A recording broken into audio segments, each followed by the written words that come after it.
എന്റെ സുഭദ്രേ, നിനക്ക് പ്രായം എത്രയായെന്നാ വിചാരം? വരുന്ന ചിങ്ങത്തിൽ 57 നിനക്ക് ഈ പ്രായത്തില് വയറ്റിലുണ്ടെന്ന് നാട്ടുകാരറിഞ്ഞാൽ എന്തു പറയും? നാണക്കേട്. സുഭദ്ര ആ രഹസ്യം മൂത്ത സഹോദരിയായ തങ്കത്തെ അറിയിക്കുമ്പോൾ അവർ മൂക്കത്ത് വിരൽ വെച്ചു. അവരെ കുറ്റം പറയാൻ കഴിയില്ല. സുഭദ്രയ്ക്ക് ഒരു മകനാണുള്ളത്. അവന്റെ വിവാഹം കഴിഞ്ഞ് അവനൊരു കുട്ടിയായി. ആ കുഞ്ഞിനെ താലോലിച്ചിരിക്കേണ്ട പ്രായത്തിലാണ് സുഭദ്രയുടെ ഗർഭപാത്രത്തിൽ ജീവൻ തുടിച്ചു തുടങ്ങിയത്. ഈ സത്യം അറിഞ്ഞ നിമിഷം എന്തു ചെയ്യണമെന്നറിയാതെയാണ് അവർ ചേച്ചിയെ വിളിച്ചു വരുത്തിയത്. ഒരു രഹസ്യം പറയാനുണ്ട്. ഇത്രടം വരെ വരണമെന്ന് നീ പറഞ്ഞപ്പോ ഞാൻ കരുതിയത് നിന്റെ മരുമകൾക്ക് രണ്ടാമത് വയറ്റിലുണ്ടായെന്നാണ്. ഇതിപ്പം മകൾക്ക് പ്രതീക്ഷിച്ച് വന്നത് തള്ളയ്ക്ക്. എന്റെ സുഭദ്രേ, നിങ്ങൾക്ക് രണ്ടുപേർക്കും ഒരു ബോധമില്ലായിരുന്നോ? പ്രായം ഇത്ര ആയില്ലേ, ഇനിയിപ്പോൾ ഇതിൻ്റെയൊക്കെ ആവശ്യമുണ്ടായിരുന്നോ? വെറുതെ ആളുകളെ കൊണ്ട് ഓരോന്ന് പറയിപ്പിക്കാനായിട്ട്. ചേച്ചി കയർത്തു പോവുകയാണ്. ചെറുപ്പത്തിൽ തന്നെ ഭർത്താവ് മരിച്ചതുകൊണ്ട് നിഷേധിക്കപ്പെട്ട പല ആഗ്രഹങ്ങളുടെയും മോഹങ്ങളുടെയും നിരാശയും ദേഷ്യവും അവരുടെ വാക്കുകളിലുണ്ടായിരുന്നു. പക്ഷെ അത് കേൾക്കെ സുഭദ്രയ്ക്ക് ചെറിയ നാണം വന്നു. അത് പിന്നെ ചേച്ചി, മോഹനേട്ടൻ എപ്പോഴും അത് വേണം. 2 ദിവസത്തിൽ കൂടുതലൊന്നും പുള്ളിക്കാരന് പിടിച്ചു നിൽക്കാൻ കഴിയില്ല. രാത്രി കുളി കഴിഞ്ഞ് നേരിയത് ചുറ്റി ചെന്നാൽ ആ നിമിഷം മോഹനേട്ടൻ അതഴിക്കും. പിന്നെ അത് പതിവാണ്. ഞാനും എതിർക്കാറില്ല. ആ വിയർപ്പ് പറ്റി കിടക്കുന്നതാണ് എനിക്കും ഇഷ്ടം. നാണത്തോടെ അവർ പറയുന്നത് കേൾക്കുമ്പോൾ ചേച്ചിക്കും നാണം വന്നു. എങ്കിലും അവർ അത് പുറത്ത് കാണിക്കാതെ സുഭദ്രയെ അടിമുടി നോക്കി.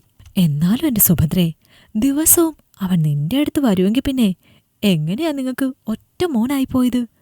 നിർത്തിയിരുന്നില്ലല്ലോ. ന്യായായ ഒരു സംശയമായിരുന്നു അവർ ആ നിമിഷം ഉന്നയിച്ചത്. ആ നിമിഷം സുഭദ്ര ശ്വാസം ഒന്ന് എടുത്തുവിട്ടു. അതൊരു വലിയ തമാശയായിപ്പോയി ചേച്ചി. മനുക്കൂട്ടൻ ജനിച്ചു കഴിഞ്ഞ് ഒരു പെണ്ണുകൂടി വേണമെന്നായിരുന്നു മോഹനേട്ടൻ്റെ മോഹം. പുള്ളി അതിനുവേണ്ടി അന്ന് കുറേ ശ്രമിച്ചു. ദിവസം 2ഉം 3ഉം ഉണ്ടായിരുന്നു. അവർ പറയുന്നത് കേട്ട് ആയമ്മ ഞെട്ടലോടെ നോക്കി. 3ഓ? ചില ദിവസം അത് 5 പക്ഷേ അങ്ങേരടുത്ത് വെറുതെ പോയതല്ലോ. ഒരു പ്രയോജനം ഉണ്ടായില്ല. ഞാനും അതുകൊണ്ട് കരുതി ഇനി ഗർഭിണിയാകില്ലെന്ന്. എന്നാണ് ഒരു 45 കഴിഞ്ഞപ്പോൾ ഇനി ഒരിക്കലും ഉണ്ടാകില്ല എന്നുറപ്പിച്ചു. അതൊരു ലൈസൻസ് ആയിരുന്നു മോഹനേട്ടന്. ദിവസത്തിൽ 5, അവൻ 10 കാണും. എൻ്റെ കാമദേവാ. ചേച്ചി നെഞ്ചിൽ കൈവയ്ക്കുമ്പോൾ സുഭദ്ര ആ കയ്യിൽ പതുക്കെ അടിച്ചു. ഒന്ന് പോ ചേച്ചി. അയ്യടി, അവളുടെ ഒരു നാണം. അല്ല, നീ ഈ കാര്യം മോഹനെ അറിയിച്ചോ? അവർ ആശങ്കയോടെ ചോദിച്ചു. അറിയിച്ചു. കട പൂട്ടി മോഹനേട്ടൻ ഇപ്പോൾ വരും. അവർ നേരത്തെ പറിച്ചു വെച്ച ഒരു പച്ചമാങ്ങ കടിച്ചുകൊണ്ട് പറയുമ്പോൾ ആ അമ്മ നെഞ്ചിൽ കൈവച്ചു. എൻ്റെ മച്ചലെടുത്ത് ഭഗവതി, നീ എന്ത് ചതിയാ പെണ്ണെ കാണിച്ചത്? ഇതെന്തിനാ അവനോട് വിളിച്ചു പറഞ്ഞത്? അവരുടെ ചോദ്യം കേട്ടതും സുഭദ്ര ഒന്നും മനസ്സിലാകാതെ അവരെ നോക്കി. എൻ്റെ പെണ്ണെ, ആണുങ്ങളാണ്. അവർ ഇതിൻ്റെ വരും വരായികയെക്കുറിച്ച് ചിന്തിക്കില്ല, പ്രായത്തെക്കുറിച്ചും ചിന്തിക്കില്ല. അല്ല, അങ്ങനെ ചിന്തിക്കാത്തതുകൊണ്ടാണല്ലോ ഇങ്ങനെ സംഭവിച്ചത്. അവർ സുഭദ്രയുടെ സാരിക്കിടയിൽ കൂടി കാണുന്ന വലിയ പൊക്കിൾച്ചുഴിയിലേക്ക് നോക്കി. എൻ്റെ പെണ്ണെ, നീ ആദ്യം ആ സാരി നേരെയിട്. വെറുതെയാണോ ഈ പ്രായത്തിൽ അവന് പലതും തോന്നുന്നത്? അവർ പറഞ്ഞതും സുഭദ്ര നാണത്തോടെ അവളുടെ വിടർന്ന പൊക്കിൾച്ചുഴി സാരി കൊണ്ട് മറച്ചു പിടിച്ചു. അപ്പം ഞാൻ പറഞ്ഞു വരുന്നത് എന്താണെന്ന് വെച്ചാ, മോഹനെ അറിയിക്കാതെ ഇത് കളയുന്നതായിരുന്നു ബുദ്ധി. ആ അമ്മ പറഞ്ഞതും സുഭദ്ര ഞെട്ടിപ്പോയി. ചേച്ചി, എന്തോന്ന് ചേച്ചി? രാമനാമം ജപിച്ചുകൊണ്ട് കൊച്ചുമോനെയും കളിപ്പിച്ചിരിക്കേണ്ട പ്രായത്തിൽ നിനക്ക് വയറ്റിലുണ്ടെന്ന് നിന്റെ മോൻ അറിഞ്ഞാൽ അവനുണ്ടാകുന്ന നാണക്കേടിനെക്കുറിച്ച് നീ ആലോചിച്ചോ? അവൻ്റെ കാര്യം പോട്ടെ, ആ പെങ്കൊച്ചിൻ്റെ കാര്യമോ? അവളുടെ വീട്ടുകാരുടെ മുൻപിൽ അവൾ എന്തു പറയും? അമ്മായിയമ്മ ഗർഭിണിയാണെന്നോ? അല്ല, ഈ പ്രായത്തിൽ നിന്നെ ആര് നോക്കുമെന്നാ നീ കരുതിയത്? എനിക്കെന്തായാലും പിള്ളേരെ ഇട്ടേച്ചും വരാൻ പറ്റില്ല. അവർ ജോലിക്ക് പോയാൽ അതുങ്ങൾ 2 ഞാൻ വേണം നോക്കാൻ.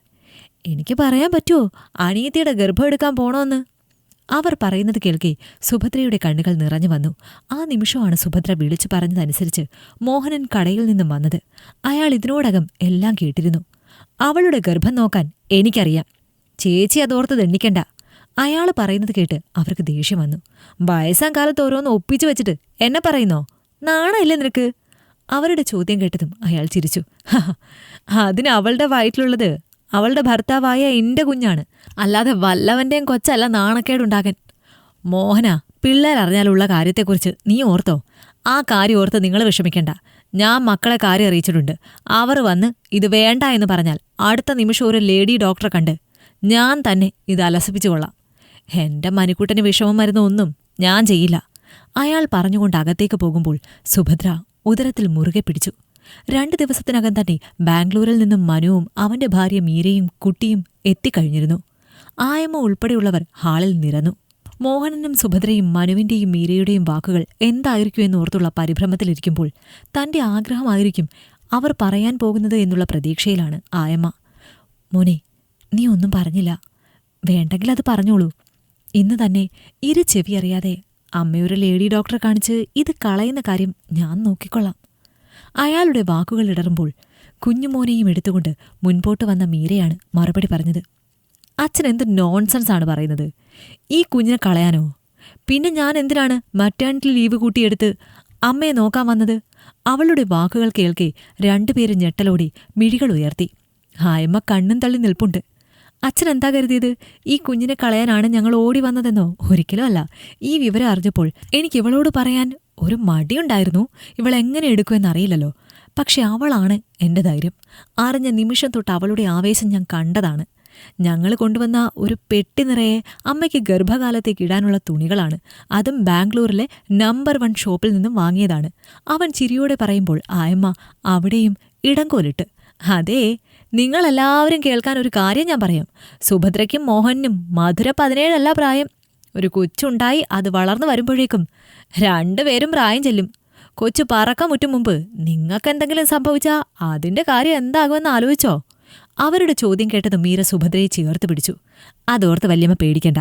കുഞ്ഞിന് ഞങ്ങൾ വെറും ഒരു ഏട്ടനും ഏട്ടത്തിയമ്മയും ആയിരിക്കില്ല, അച്ഛനും അമ്മയും തന്നെ ആയിരിക്കും. അത് മതിയായിരുന്നു ആ അച്ഛൻ്റെയും അമ്മയുടെയും മനസ്സ് നിറയാൻ. മാസങ്ങൾ മുൻപോട്ട് പോയി. മീരയും മനുവും ആ അമ്മയെ പൊന്നുപോലെ തന്നെ നോക്കി.